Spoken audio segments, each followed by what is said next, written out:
కువైట్‌లో మళ్ళీ బాంబులు పడుతున్నాయంట.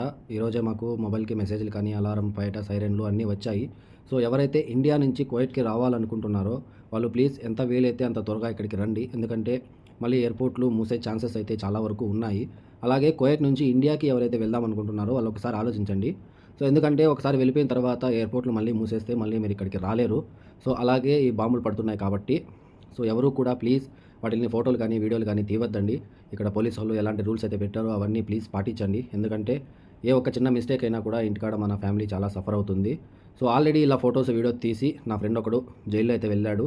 సో, దాని గురించి కూడా నేను ఆ ప్రాసెస్ అనేది ఎలా జరిగిందనేది నేను ఒక ఫుల్ వీడియో అయితే చేశాను.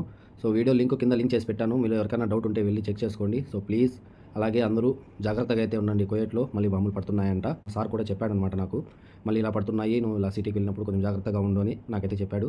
సో, ప్లీజ్ మీరందరూ కూడా జాగ్రత్తగా ఉండండి. అలాగే ఈ వీడియోని మీకు వీలైనంత వరకు ప్లీజ్ షేర్ చేయండి.